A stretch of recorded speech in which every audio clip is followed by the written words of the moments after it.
যে সন্তানকে আপনি কোরআন শেখাবেন না, এই সন্তান কিয়ামতের ময়দানে মালিক যখন আপনার জান্নাতের ফয়সালা করে দিবে, আপনার যে সন্তানকে আপনি কোরআন শেখান নাই, এই সন্তান আপনার নামটা জান্নাতের খাতা থেকে জাহান্নামের খাতায় উঠাতে আপনার মালিককে বাধ্য করবে। এই সন্তান জান্নাতের খাতা থেকে জাহান্নামের খাতায় নামটা উঠাতে বাধ্য করবে আল্লাহ তাআলাকে। সংস্কার বলেন আর সমাজ সংস্কার বলেন, ইহুদি খ্রিস্টানদের কালচারকে লালন করে, তাদের নিয়ম নীতিকে অনুসরণ করে সমাজ বা দেশ বা জাতি কোনোটার সংস্কারই সম্ভব নয়। দেশ সংস্কার করতে হলে বা জাতি সংস্কার করতে হলে নামাজ কালাম তো করবেনই। প্রিয় মুসলমান ভাইয়েরা, বাবাজিরা, নামাজ কালাম তো করবেনই, সাথে দুইটা কাজ করবেন।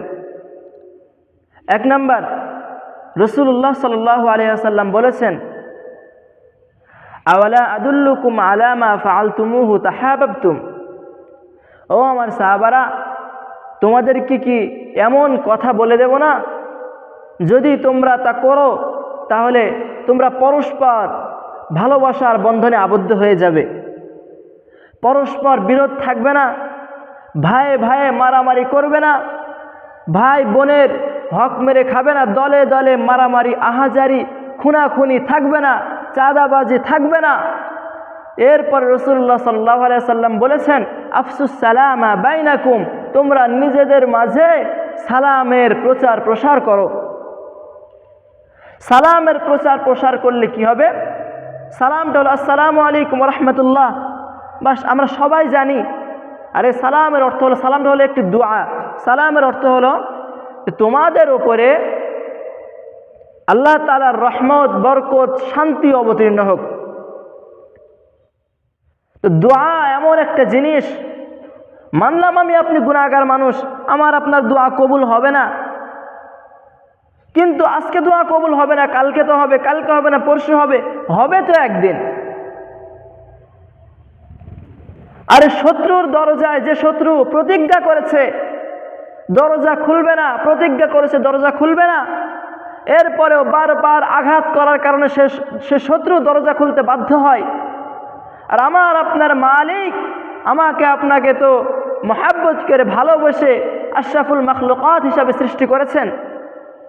আমার মালিক তো চায় আমার বান্দা কখন দোয়া করবে, কখন পরস্পর সালাম বিনিময় করবে, ভালোবাসার বন্ধনে তারা একে অপরকে কাছে টেনে নিবে, এটা আমার মালিক চান। এরপরে 2 নাম্বার, রাসূলুল্লাহ সাল্লাল্লাহু আলাইহি ওয়াসাল্লাম বলেছেন, খায়রুকুম মান তাআল্লামাল কুরআনা ওয়া আল্লামা। তোমাদের মধ্যে সর্বোত্তম ওই ব্যক্তি যে কোরআন মাজিদ শেখে এবং শেখায়। এটা সাধারণ কোনো মানুষের কথা নয়, সাধারণ কোনো মানুষের ঘোষণা নয়। এটা আমরা সাধারণত একজন মানুষকে যখন ঘোষণা দিয়ে বলি যে অমুক মানুষ দুনিয়ার ভিতরে ক্ষমতার দিক থেকে শ্রেষ্ঠ, তখন ওই ব্যক্তির উপরে কথা বলার মতো কোনো মানুষ থাকে না, ওই ব্যক্তিকে অ্যাবাউট করার মতো কোনো মানুষ থাকে না। সকলে তাকে আইডল মনে করে বা ভালোবাসার পাত্র মনে করে। সাধারণ মানুষের ঘোষণা অনুযায়ী শ্রেষ্ঠ মানুষের যদি এত সম্মান হয়, তাহলে আল্লাহর নবী, যিনি দোজাহানের সরদার, যার কথা ছাড়া, যার বক্তব্য ছাড়া, যার ভালোবাসা ছাড়া দুনিয়ার মধ্যে কোনো মানুষ সিদ্ধান্ত নিত না, যার কথা ছাড়া, যার আনুগত্য করার জন্য পুরো পৃথিবী, মানুষের জিন নয়, পুরো পৃথিবীর মাখলুকাত যার আনুগত্য স্বীকার করে নিয়েছিল, সেই মহামানবের স্বীকৃত অনুযায়ী যিনি কোরআন পড়েন এবং কোরআন শেখান, তিনি হলেন সর্বশ্রেষ্ঠ ব্যক্তি।